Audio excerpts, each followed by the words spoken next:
Saya Anissa Malati, saat ini sedang berada di Pulau Dewata, Bali.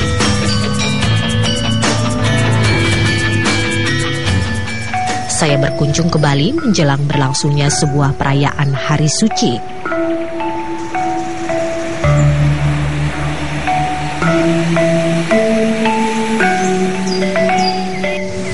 Bali terkenal dengan gemerlap objek wisatanya, keindahan jutaan pantainya, dan dunia hiburan malam yang ada di setiap sudut kotanya. Tapi bukan itu tujuan saya, kedatangan saya kali ini untuk menepi dalam kesunyian.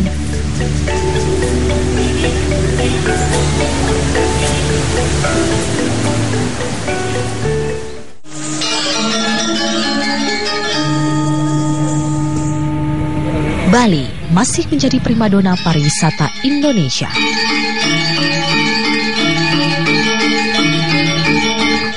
Dalam setahun, sekitar 3,7 juta wisatawan domestik dan mancanegara datang ke pulau yang mayoritas penduduknya beragama Hindu ini. Namun ada satu hari dalam satu tahun Bali bebas dari hingar-bingar dunia pariwisatanya. Situasi ini terjadi ketika umat Hindu Bali merayakan Hari Suci Nyepi. Saat Nyepi, umat Hindu memohon kepada Tuhan Ida Sang Yang Widiwasa untuk melakukan penyucian buana alit atau diri manusia dan buana agung atau alam semesta.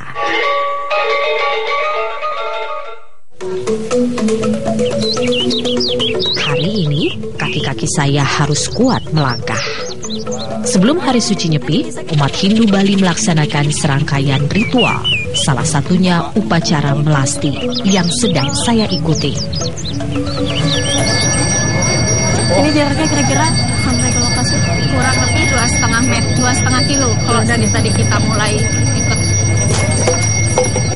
Kebetulan karena lokasi kita lagi ada di Desa Kesirman dan mereka menentukan waktu upacara melastinya itu tengah hari bolongnya. Lagi panas-panasnya. Lagi panas-panas. Umat Hindu melaksanakan upacara melasti sebagai penyucian diri menyambut Nyepi. Ribuan orang berjalan kaki menuju sumber-sumber air seperti danau, sungai, dan laut. Benda-benda sakral dan sarana persembahyangan di pura turut diarak untuk disucikan.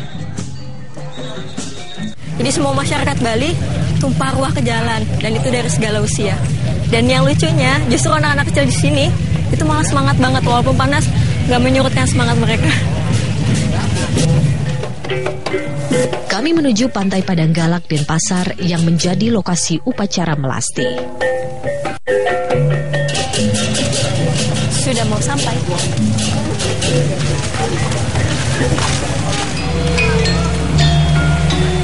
Di pantai, ribuan manusia tumpah ruah.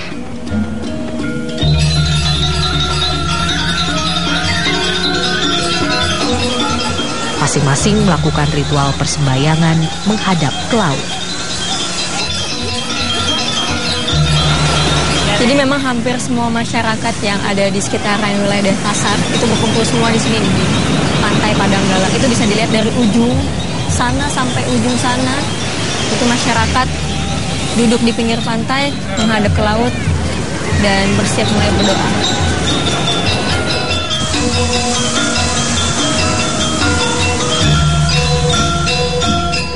Air suci dipercikan. Umat melantunkan doa-doa. Sesajen dilarung menuju laut. Dan benda-benda sakral disucikan. Rangkaian ritual ini sebagai proses pembersihan lahir batin manusia dan alam dengan menghanyutkan segala kotoran.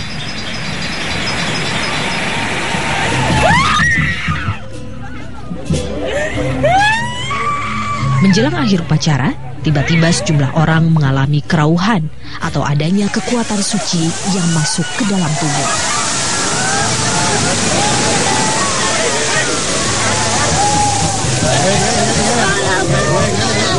Biasanya disebutnya dengan kerauhan, dan sebenarnya mereka sendiri tuh nggak sadar dengan apa yang mereka lakuin. Bahkan bisa sampai melukai dirinya sendiri. Dan memang sebenarnya konon saat mereka kesurupan itu raganya dirasuki oleh dewa-dewa.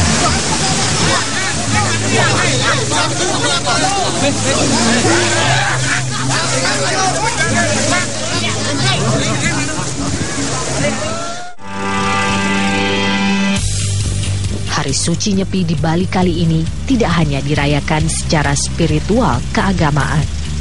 Nyepi ternyata menarik tim peneliti dari Badan Meteorologi, Klimatologi, dan Geofisika BMKG untuk melihat dari aspek ilmiah. Mereka ingin mengetahui dampak perayaan Nyepi pada lingkungan. Yang harus dilakukan pada Hari Raya Nyepi itu betul-betul di Bali itu adalah sepi.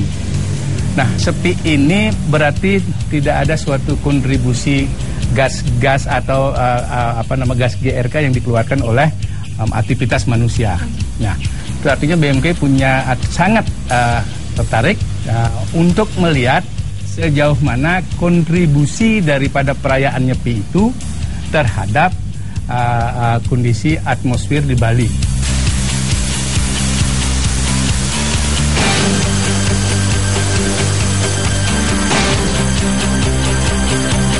Ukuran apa aja sih yang mau kita teliti di sini? Saya kira yang paling pokok utama ada pertama dari gas rumah kaca, terus kedua polutan, dan ketiga parameter dari atmosfer itu sendiri. Atmosfer ya? Ini adalah alat yang kita sebut dengan lidar. Jadi mengukur bagaimana kondisi atmosfer di level atas. Ini sampai 20 km. Kalau yang ini adalah namanya EPAM 5000. Kita melihat mengukur ada TSP dan partikulat. Inilah untuk mengukur partikulat debu lah bahasa sederhananya. Debu. Ini ya. Ada alat satu lagi di sini. Ini untuk mengukur ya. Yang ini sensornya ada mengukur SO2, NO2 dan CO. Inilah alat dari kendaraan bermotor di sensor alat ini. Oh ini sensornya ya.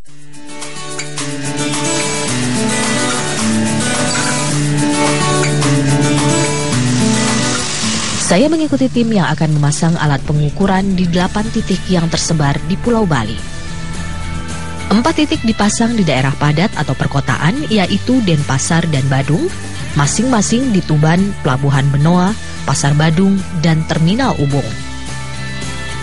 4 titik lainnya tersebar di Negara, Singaraja, Bedugul, dan Karangasem yang mewakili daerah pedesaan. Saat ini, tim akan memasang alat di kawasan sekitar Pasar Badung di pusat kota Denpasar.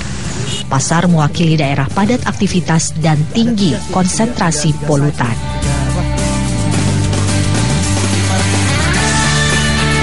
Jadi ini sebenarnya kalau untuk tanpa kita sadari gitu ya, dan tanpa terlihat oleh mata kita, sebenarnya udara yang kita hirup itu sebenarnya masih banyak mengandung polusi ya Pak ya. Sebagai contoh kita bisa lihat di sini karbon monoksida kan 0,8 ppm.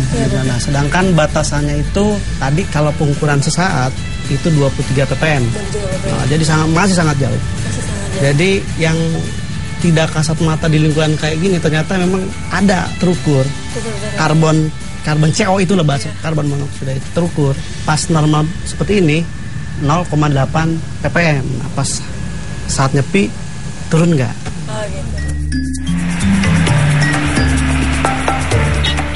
Tim selanjutnya menuju ke lokasi pengukuran lainnya untuk memasang alat. Dan saya akan kembali menemui mereka setelah hari suci Nyepi untuk mengetahui hasil penelitian. Benarkah berhentinya aktivitas manusia saat Nyepi berkontribusi positif pada lingkungan?